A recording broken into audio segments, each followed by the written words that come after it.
Hi friends, ఇప్పుడు war జరుగుతుంది కాబట్టి మన ఇండియాలో అయితే ఖచ్చితంగా గ్యాస్ షార్టేజ్ అయితే వస్తుందండి. సో అందుకని చెప్పేసి నేను ముందుగానే ఇన్ఫ్రారెడ్ స్టవ్ అయితే తీసుకున్నాను. ఇండక్షన్ స్టవ్ ఒకటి ఉంటుంది, ఇన్ఫ్రారెడ్ స్టవ్ అని ఉంటుందండి. అయితే నేనైతే ఇన్ఫ్రారెడ్ స్టవ్ తీసుకున్నాను. ఈ స్టవ్ గురించి అయితే మొత్తం ఫుల్ డీటెయిల్స్ చెప్తాను ఈ వీడియోని ఎక్కడ స్కిప్ అవ్వకుండా చూడండి. కొత్తగా నా ఛానల్ చూస్తున్న వాళ్ళు ఉంటే కనుక ప్లీజ్ ఛానల్ సబ్స్క్రైబ్ చేయండి. మీరు నాకు చాలా సపోర్ట్ చేసిన వారు అవుతారు. దేశంలో గ్యాస్ సరఫరాపై ఇరాన్ యుద్ధ ప్రభావం పడింది. దానికి సంబంధించిన బ్రేకింగ్ తో స్టార్ట్ చేద్దాం ఇవాల్టి బులెటిన్ ని. కమర్షియల్ గ్యాస్ పై ఆయిల్ కంపెనీలు కీలక నిర్ణయం తీసుకున్నాయి. ఇకపై హాస్పిటళ్లు, విద్యా సంస్థలకు మాత్రమే అక్కడ సప్లై జరగబోతోంది. కంపెనీల నిర్ణయంతో హోటళ్లు, రెస్టారెంట్ల నిర్వాహకుల్లో ఆందోళన నెలకొంది. మరోవైపు ఎల్పీజీ బుకింగ్ గడువు 25 రోజులకు పెంచింది కేంద్రం. ఇవాళ दुनिया में वॉर चल रही है, इसलिए मेरी सप्लाई कम हो सकती है रे, और मेरा प्राइस भी बढ़ सकता है रे। अरे ओ गैस वाले सुन, इतना घमंड मत कर रे। तेरी शॉर्टेज शुरू हुई ना तो लोग सीधे मेरे पास आ रहे हैं रे।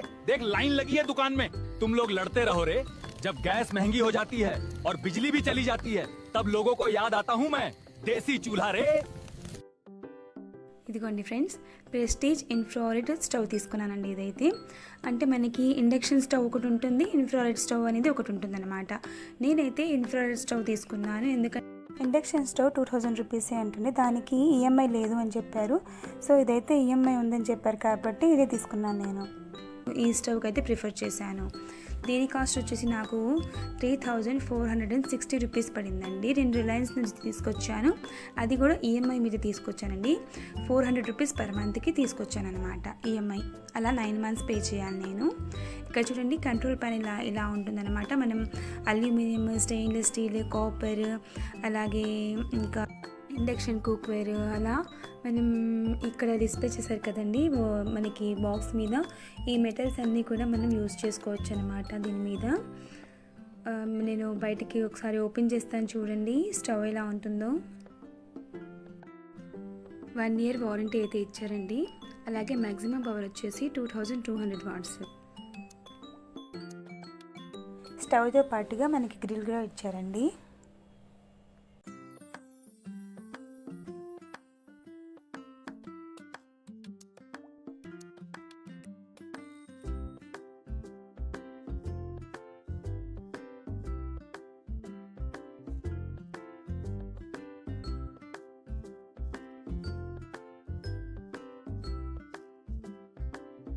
ప్లస్ మైనస్ అని చెప్పారు కదండి, దీంతో మనము ఈ బటన్ యూస్ చేసి పవర్ అండ్ టైం రెండు కూడా మనము పెంచుకోవచ్చు, తగ్గించుకోవచ్చు. మైనస్ అంటే మనం తగ్గించుకోవచ్చు అండి.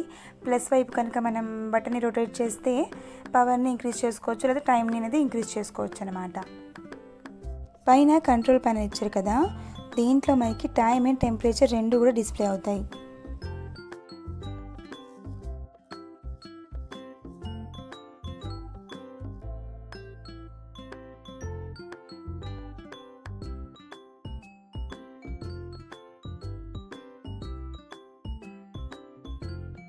ఇక్కడ బ్యాక్ సైడ్ ఫ్యాన్ ఇచ్చారండి, ఎందుకంటే హీట్ పెరుగుతున్నప్పుడు అది కూల్ చేస్తూ ఉంటుంది అనమాట.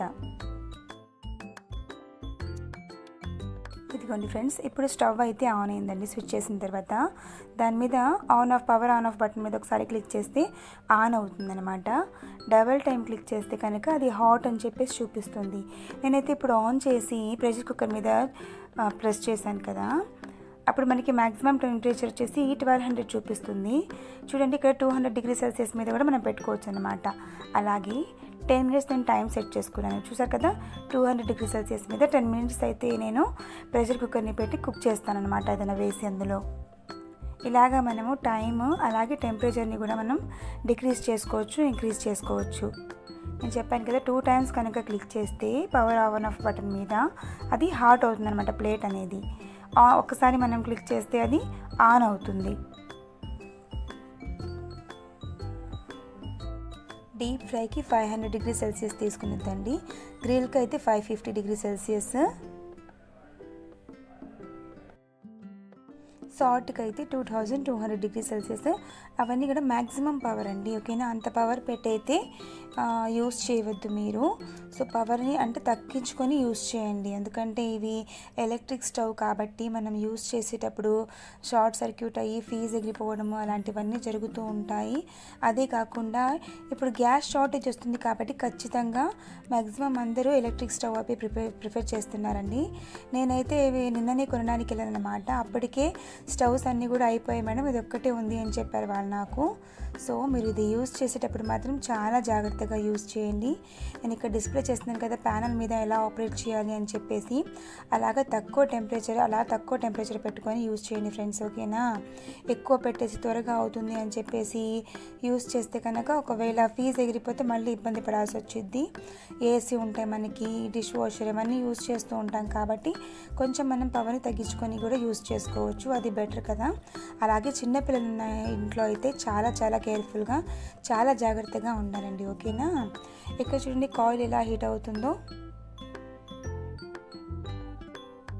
ఇలా హీట్ అవుతుందండి. ఇక్కడ మనం టైం చూడండి, నేను టైం అనేది 15 మినిట్స్ పెడుతున్నాను, అంటే టైం తగ్గించుకోవచ్చు అలాగే పెంచుకోవచ్చు అని చెప్పాను కదా. So based upon your requirement మీరు సెట్ చేసుకొని అలా కుక్ చేసుకోండి. ఇదిగోండి ఫ్రెండ్స్, వారంటీ కార్డ్ కూడా ఇచ్చారు. వారంటీ వచ్చేసి మనకి ఆల్ ప్రొడక్ట్ మీద అని చెప్పారనమాట, 1 year వరకు. అంటే ఏ ప్రాబ్లం వచ్చినా కూడా వాళ్ళు వీలైతే పాసిబుల్ అయితే బాగా చేసిస్తారంట, లేదంటే కనుక మళ్ళీ నాకు కొత్త స్టవ్ ఇస్తానని చెప్పారండి అక్కడ. సో 1 year అనమాట వారంటీ, మొత్తం ప్రొడక్ట్ మీద వారంటీ 1 year ఇచ్చారు. అలాగే బిల్ కూడా చూడండి 3460 రూపీస్ అనమాట. నేను ఈఎంఐ మీద తీసుకున్నాను కాబట్టి 9 monthsకి 400 రూపీస్ పర్ మంత్ పే చేయాలి కాబట్టి, సో 9 36 అంటే 3600 రూపీస్ అయితే నాకు పడిందండి. హోప్ ఈ వీడియో మీకు ఇన్ఫర్మేటివ్ అనిపిస్తే ప్లీజ్ నా ఛానల్ సబ్స్క్రైబ్ చేయండి, అలాగే లైక్ చేయండి, ఈ వీడియోని అందరికీ షేర్ చేయండి friends. Thank you so much.